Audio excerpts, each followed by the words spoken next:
How are you, everybody? I am Kevin Iole, and there is the champ, the flyweight himself, Alexandre Pantoja. On December 7th in Las Vegas, he will be fighting Kai Asakura. That is a.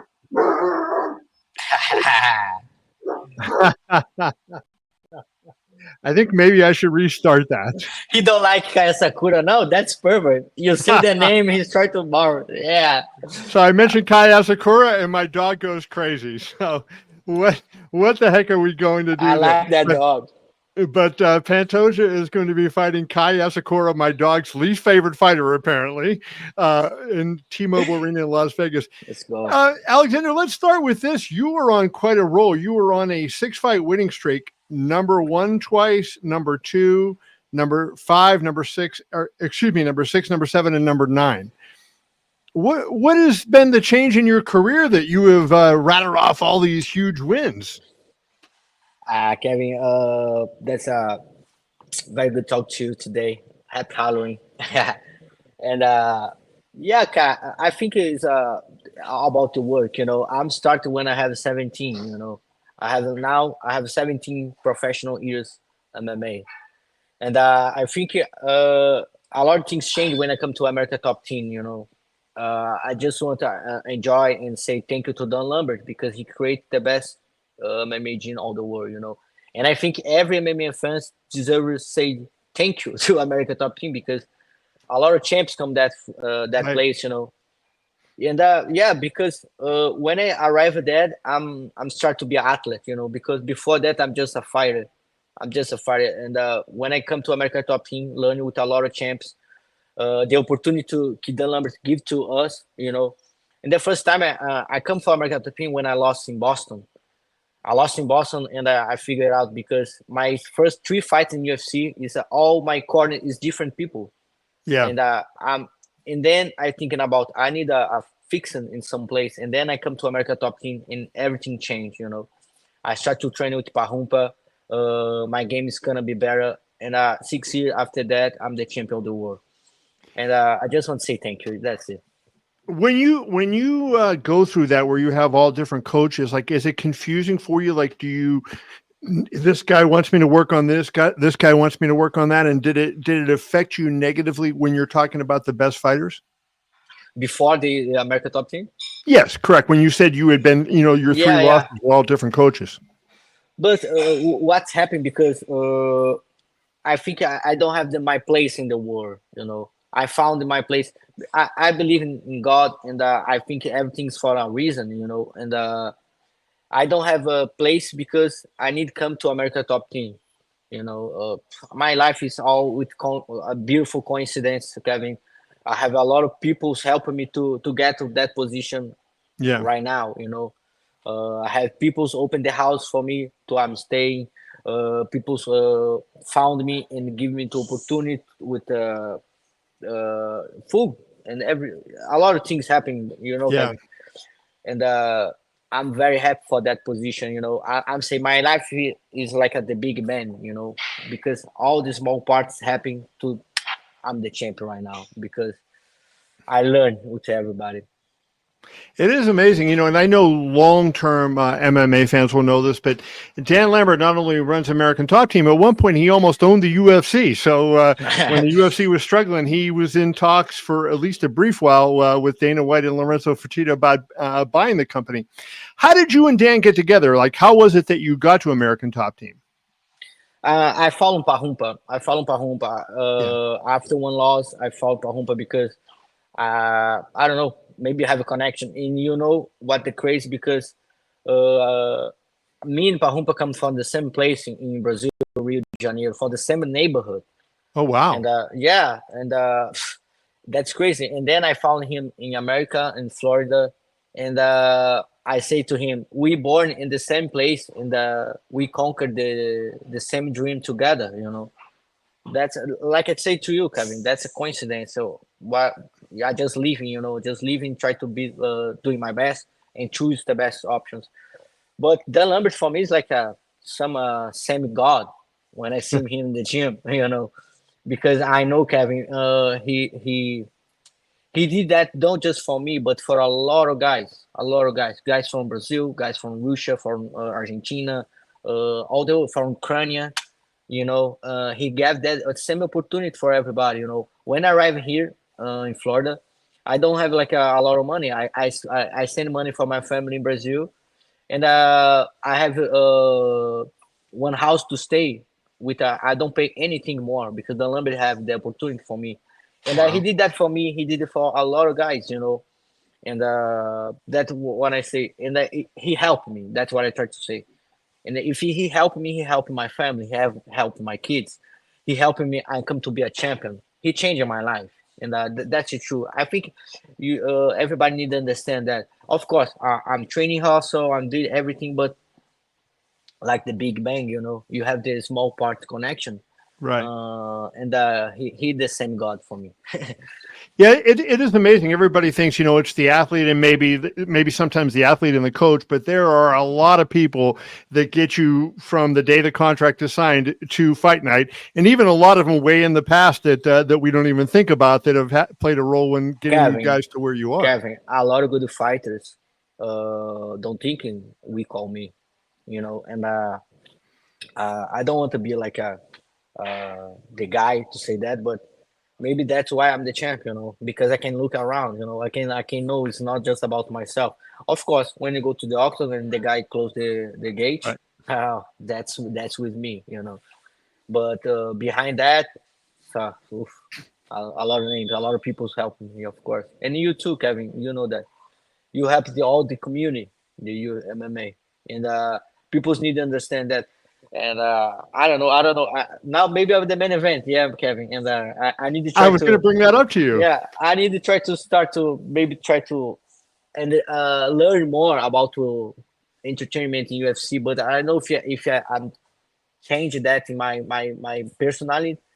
Maybe it's to change it when I go to the octagon. I don't want to cruise the line, and I'm okay with what I have. I'm a good fighter. I know that. You're a fun fighter. I guess what we should mention what you're talking about for people who don't know. Bilal Muhammad had to pull out of the main event of UFC 310. He has an injury to his foot, so he is out. We don't know what right now is going to replace that in the main event. Ian Gary has said he would step up and fight Shavkat Rakhmonov for an interim title. If it is an interim title fight, whether it's Ian Gary or somebody else, I don't think they're going to make that the main event. So the flyweight championship would probably pop up. Let's get into Asakura. Kai Asakura is an interesting guy, very good record. But I have asked a lot of guys this. I talked to Mir Albazi, Brandon Moreno. I asked them their opinion. What do you make? The guy who's going to fighting him, he signed in the UFC in June, no UFC fights under his belt, and the first thing he's doing is fighting the world champion. Were you surprised when they brought that to you? Of course, that's a surprise, but I can accept. After everything I did in the flyweight division, and that's we talk about the time. The timing, I think that's correct. Why not? Everybody. I fight with Rival, the number one. I beat him twice. His last 3 fights. Right. Moreno too. And Albazi, maybe he can fight with Moreno right now. That makes sense. I think about the time, that's good. That's okay. Kai Kara fans can say something. He say the wrong Kai. That's funny, but yeah, he beautiful performance there, Chag. Very beautiful. But he come for 2 losses. He lost to Almiro Bazin, he lost to. Makes sense. The time makes sense. Although a lot of people thought he beat Amir Albazi, to be fair there. Yeah. I hear about too. I watched the fight and yes, close fight, of course.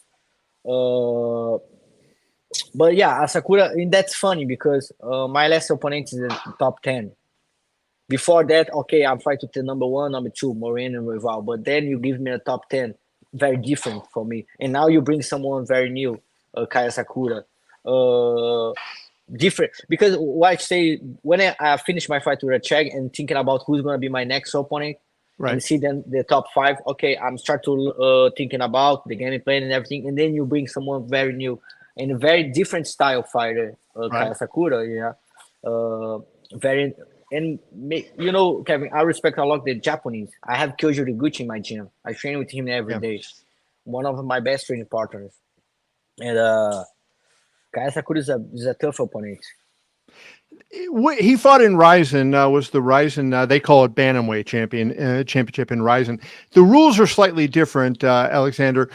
Is that any, coming to the UFC, is that an adjustment do you think he has to make? And will that take anything away, in your opinion, from what he tries to do against you, having to change the rules? Maybe not. The rules not be a big problem. Maybe, of course, he's a big star. He fighting in Saitama Arena, but when you fight for UFC, it's something different. Really? The UFC is the big show and the ever. Maybe he can feel something different in the octagon for the ring arena. But I think the about the rules, everybody can fight like a MMA fighter. He don't can kick in my face and when I go to the ground, but I can't kick either. And I love that. But what I think the more different is the fight style. The fight he brings one different fight style for UFC, for flyweight division. Come for everything, striking like I did. And I love the opportunity to fight with someone like that skills, the striking skills he has. I have seen two things that people have said, and I want to get your take on it. To me, I think the flyweight division is maybe the best it has ever been. Right? There's so many good fighters now. You look at Charles Johnson. He's ranked number 15. Cody Durden had a big win at number 14, and you go up that list, and a lot of really good fighters. But some people are saying, how good is the division if you have to bring somebody in from the outside to fight? So, in your opinion, explain to people why you think the division is so good right now, and how much better it is than, say, 5 or 8 years ago. First, I think that's a good movement, bringing more Japanese fans for UFC. Of course, I want to go to Japan to fight in Saitama Arena. That's something. If UFC go to Japan, please, I want to go. I love the culture. That's a pride stuff, And when I young, I watch Pride, and I learned a lot to that. That's my best time when I watch TV, And I think all the two warriors want to go to the Japan to fight, and he bring a Japanese star to UFC. It's awesome. And what you say is about the UFC right now. If you take like 2 years ago, you can say 10 names from flyweight division. Right now, you have like everybody in the crowd. We have Moreno and Albazi right now, main event. We have Manel Cape with the Bruno Bulldog in you. Yeah. You have a Cody Dorman make a nice fight to the Charles. You have a lot of good names, the Taira, Royval, Moreno, Albazi, Kai France. I think that's the best moment for flyweight right now. And the people can agree with that. We have a good fighters in that division. We have a good show for everyone. Interesting fight. UFC, the flyweight division can knock them out. You see a lot of good knockouts. Yeah. We fight in the first second to the last one. And look at that Royval Tyra fight. People are going to say this isn't a good division. Look at that. What an amazing fight that was. What a grappling show. Yeah. Two amazing fighters. And that's good because when someone like a Taira, a contender, fight with someone like a Royval before they fight for the title, you can send some holes. I see some holes in the striking game from Taira, because before that, he's an amazing fighter. He can beat everyone. And now he fights with Royval, and he's not so good in the striking positions. To get to the ground. He's a perfect in the ground, of course. But that's good. You have very good names, very interesting fights. And it's not just because I'm the champ. Because we have good names in the division. Bring Asakura after he fight with me. He gonna have opportunity to fight all the division. Kai Asakura is very good moving from UFC. And the first crossover, the first crossover, champ versus champ. Maybe he can do that with John Ablin from Bellator. He's a good fighter. He trained the American top team.